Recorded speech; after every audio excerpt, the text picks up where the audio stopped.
Hello everyone, welcome to the Liberty Press Conference event. We will be starting in about 1 minute, so please give our team some time to count down. Enjoy the stream, and yeah, should be starting in about 30 seconds.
Alright everyone, hello, thanks for coming out. We really appreciate you all making the time. I know a few of you have travelled a fair way to be here, so we'll make it worth it.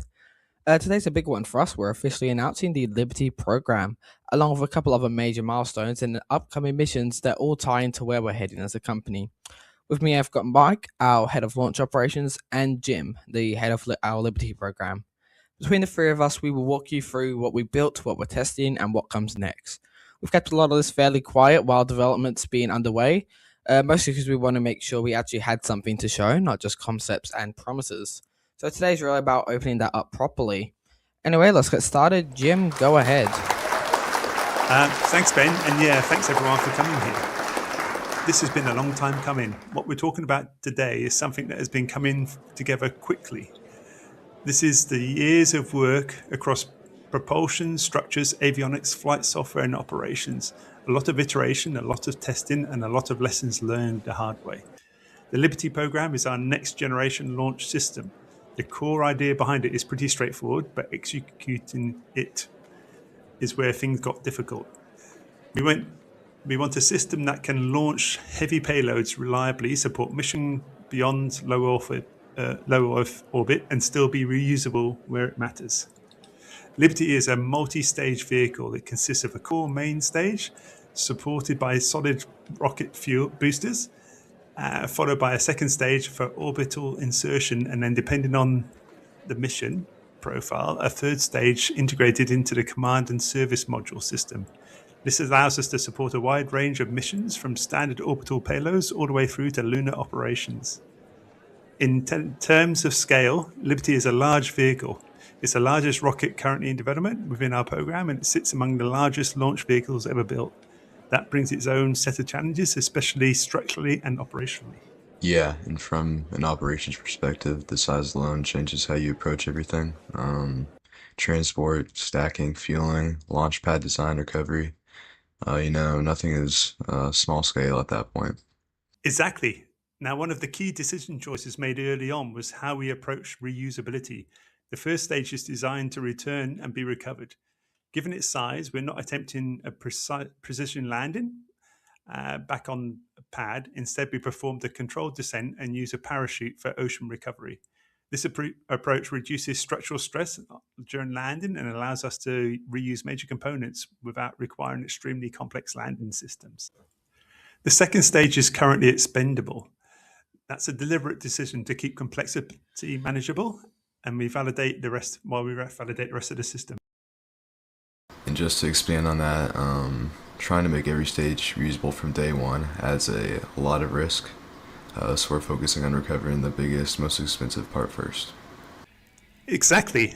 Now, propulsion. Liberty is powered by a cluster of 5 main engines at the core stage, supported by 4 smaller ignition-assisted engines that provide additional thrust at liftoff and help stabilize initial ascent conditions. The main engines are part of a new engine family we've developed called the Aegis engine series. These are high-performance liquid engines designed for heavy lift capability and repeat use. They're built around reliability first, with performance optimized within those limits. We've been running a lot of test cycles on those engines, start, shutdown, restart profiles, extended burns. The goal is to make sure that they can handle real mission conditions without needing extensive refurbishment between flights. The solid rocket boosters provide an additional thrust required during the initial phase of the flight. Once they've completed their burn, they separate and fall away as expected. Now, once the vehicle reaches orbital trajectory, the second stage takes over. That stage is responsible for orbital insertion, payload deployment, or handing off to the third stage depending on the mission type. For lunar missions, the third stage comes into play as part of the command and service module system. This includes crew capsule, propulsion, and mission support systems. So basically, Liberty can adapt depending on what you're trying to do. Exactly. It's not a single purpose vehicle. It's designed to support multiple mission profiles with a common core system. From a launch operations side, we've built the entire flow around handling a vehicle of this scale as efficiently as possible. You've got booster integration, core stage stacking, upper stage integration, payload mating, fueling operations. Every step has to be planned carefully because once you're at this size, small delays turn into big delays very quickly. We've been developing procedures to streamline that as much as possible while still maintaining safety margins. All right, so that's Liberty, but that's not the only thing we've been working on. Jim, you want to talk about Saline? Yeah. Alongside Liberty, we've been developing a focused lunar test mission called the Saline Lander. Saline is a single mission lunar lander. It's not designed for reuse. Its purpose is to test key technologies in a real lunar environment. It uses a single main engine for descent combined with onboard guidance systems that allow it to perform an autonomous landing. That includes terrain analysis, hazard detection, and real-time terrain trajectory adjustments. The lander is equipped with landing legs for surface contact, and depending on final configuration, it may deploy a small rover to gather surface data. Selene is launching on the Nexus rocket. That allows us to run this mission independently while Liberty continues development. The data from Saline is critical. You can simulate it a lot on Earth, but the moon is a different environment. Gravity, dust, lighting conditions. You need real-world data to validate your systems. And while we're on Nexus, that brings us up to our Nexus Crew program. We've already completed one successful flight of Nexus, which gave us a solid baseline for the vehicle. Next up, we've got an uncrewed flight in abort test scheduled in about a week, and it's a key step into moving into fully crewed missions. The Nexus Crew capsule is assigned to support missions to low and high Earth orbit, specifically to service and support the Level Space Station.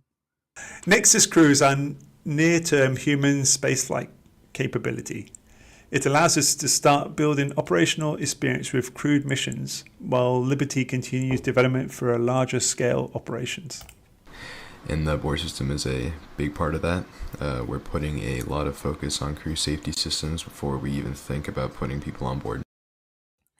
All right, I think that gives us a solid overview of everything we've been working on.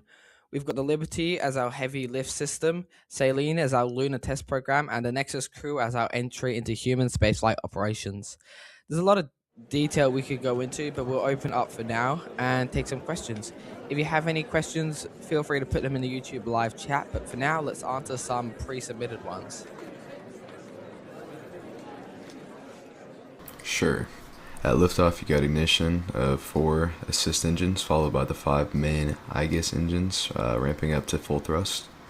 The solid rocket boosters ignite shortly after, and that gives you your initial thrust to leave the pad. the vehicle ascends under combined thrust until booster burnout, at which point the boosters separate. From there, the core stage continues to burn until main engine cutoff. After separation, the first stage begins descent profile and deploys parachutes for ocean recovery. The second stage ignites and completes orbital insertion. From there, depending on the mission, it either deploys payload or hands off to the third stage system.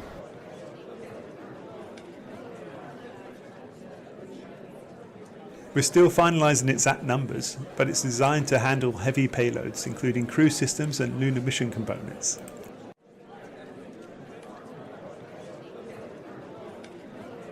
We've done a lot of testing on scaled systems and components. Full-scale validation is still ongoing, but the approach itself is well understood. It's about adapting it to the scale.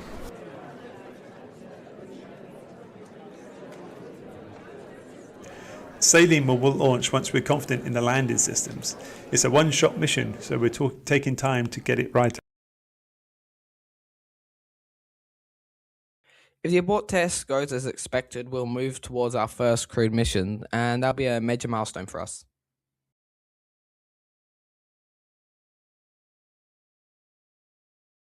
Yes, that's part of the long-term plan, but it'll be followed by extensive testing before we reach that point.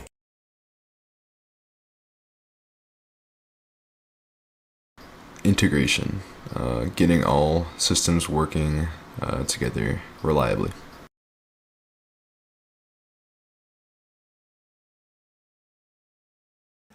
For me, it's a long-term impact. Once you have reliable access to space, everything else becomes possible. For me, it's seeing the hardware actually perform the way we designed and intended it to. That's the moment where it all pays off, but it's also helps us to know how to improve our systems and make them more efficient and make them more better. All right, and we'll wrap it up there. Thanks again for coming, and we'll have more to share soon. If you want to learn more about Liberty or the Saline Lander, go to our website at https://uncledance.au/Eris Space Roblox. A link will also be available in the description. Or you can check out our Discord server. Invite is also in the description. Thanks for coming, and we hope to see you at the abort test. Have a great day, and goodbye, everyone.